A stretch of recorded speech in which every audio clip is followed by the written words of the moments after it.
Bonjour, troisième et dernière vidéo sur l'agonie de Jésus au Jardin des Oliviers. Nous sommes au chapitre 4 des Visions, troisième tome de d'Anne-Catherine Emmerich, donc chapitre 4 intitulé « Jésus ranimé par la vue de notre salut, vision de toute la passion qu'il accepte, troisième agonie ». Je commence la lecture.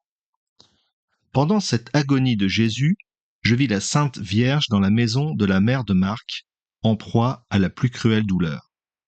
Elle se trouvait, avec Madeleine et Marie, mère de Marc, dans le jardin de la maison, courbée sur une pierre et affaissée sur ses genoux. Plusieurs fois, elle perdit connaissance, car elle vit en esprit plusieurs choses de l'agonie de Jésus. Elle avait envoyé des messagers pour avoir de ses nouvelles. Cédant enfin à son inquiétude, elle se rendit, avec Madeleine et Salomé, jusqu'à la vallée de Josaphat. Sa tête était voilée. Souvent, elle étendait les bras vers le mont des Oliviers, car elle voyait en esprit Jésus baigné d'une sueur de sang, et elle semblait étendre les mains pour essuyer le visage du Seigneur. Lorsque la Sainte Vierge fut prise de ses élancements de douleur, en pensant à son fils, lui aussi pensa à sa mère avec émotion, et il regarda de son côté comme pour implorer son secours.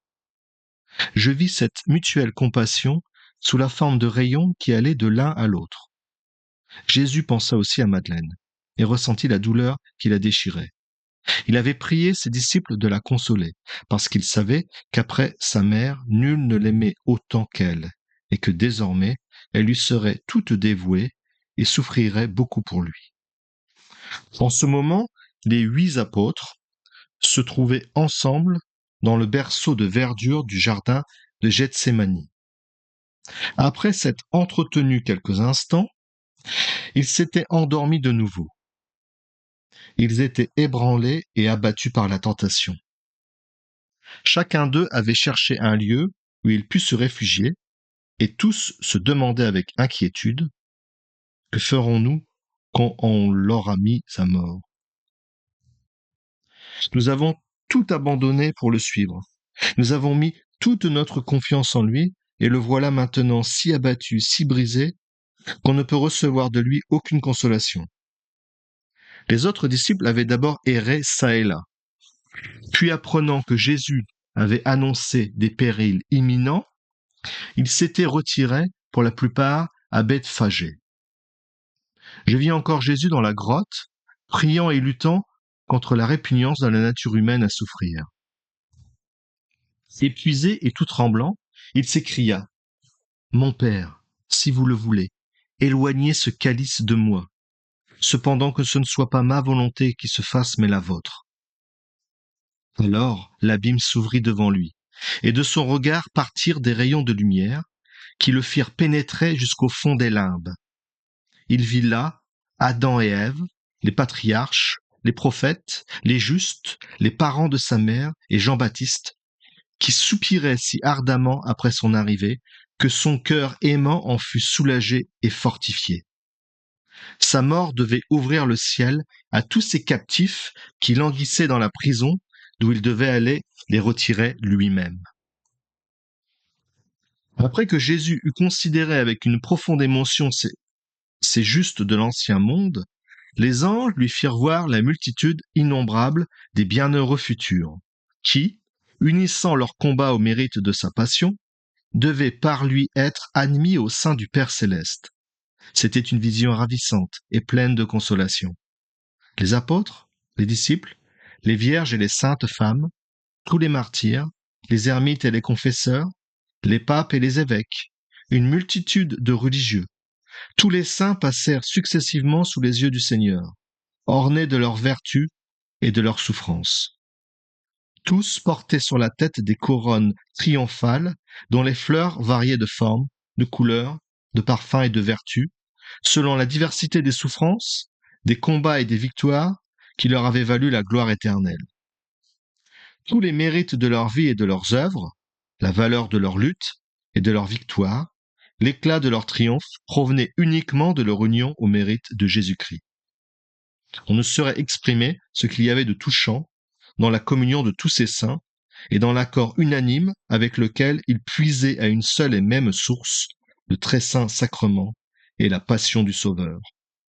Rien en eux n'était l'effet du hasard, leur conduite, leurs œuvres, leurs souffrances, leurs victoires, leur apparence et leur figure, toutes ces choses si diverses donnaient une unité infinie où régnait l'harmonie la plus parfaite.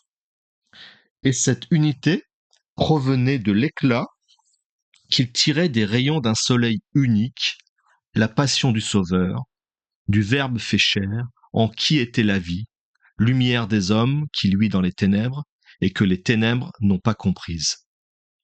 C'était la communauté des saints futurs qui passait devant l'âme du Seigneur. Il se voyait ainsi, placé entre le désir ardent des patriarches et la marche triomphale des bienheureux à venir, et ces deux troupes, en se complétant l'une l'autre, formaient autour du cœur aimant du Rédempteur comme une couronne de victoire. Ce touchant spectacle versa un peu de consolation dans le cœur du Seigneur, qui prenait sur lui toutes les souffrances du monde. Ah, il aimait tellement ses frères et ses créatures, qu'il aurait volontiers tout souffert pour sauver une seule âme. Comme ces visions se rapportaient à l'avenir, elles planaient à une certaine hauteur. Mais bientôt ce consolant tableau disparut, et les anges lui montrèrent sa passion tout près de terre, parce qu'elle était proche. Je vis toutes les scènes s'en dérouler très distinctement devant lui, depuis le baiser de Judas jusqu'aux dernières paroles sur la croix. Je vis là tout ce que je vois dans mes contemplations sur la passion. La trahison de Judas, la fuite des disciples, les outrages prodigués chez Anne et Caïphe, le reniement de Pierre, le jugement de Pilate, les dérisions d'Hérode, la flagellation et le couronnement d'épines, la condamnation à mort, les chutes sous le fardeau de la croix, la rencontre de la très sainte Vierge, le suaire de Véronique, le crucifiement, les outrages des pharisiens, la douleur de Marie, de Madeleine et de Jean, le coup de lance dans le côté, en un mot, toutes ces souffrances, jusque dans les moindres détails, passèrent successivement sous ses yeux. Le Seigneur, dans son agonie, voyait tous les gestes, pénétrait tous les sentiments et entendait toutes les paroles de ceux qui devaient l'entourer pendant sa passion. Cependant, par amour pour l'homme, il se soumit à subir tout cela. Ce qui l'affligeait le plus cruellement, c'était la nudité dans laquelle il devait paraître en expiation des impuretés de l'homme. Il demanda d'être délivré de ce supplice, et il fut exaucé. Car je vis non pas un des bourreaux, mais un homme compatissant, lui apporter une ceinture dont il se couvrit. Jésus vit et ressentit aussi la douleur actuelle de sa mère, que la compassion avait fait tomber sans connaissance entre les bras de ses deux amis, au milieu de la vallée de Josaphat. À la fin des visions de la Passion, Jésus tomba sur le visage comme un mourant. Les anges disparurent, les tableaux s'évanouirent, la sueur de sang coula plus abondante, et je la vis traverser ses vêtements. Une profonde obscurité régnait dans la grotte. Je vis alors un ange descendre auprès de Jésus. Il était plus grand, plus distinct et plus semblable à un homme que ceux qui s'étaient montrés dans la vision précédente. Il était revêtu, comme un prêtre, d'une longue robe flottante et portait dans ses mains un petit vase de la forme d'un calice. À l'ouverture de ce vase, je vis un corps de forme ovale, de la grosseur d'une fève, et qui répandait une lueur rougeâtre.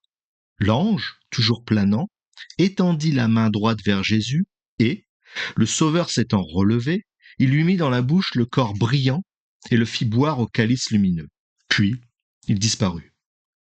Après avoir librement accepté le calice de sa passion, Jésus recevait la force nécessaire pour l'épuiser. Il resta encore quelques instants dans la grotte, calme, serein, et rendant grâce à son Père céleste.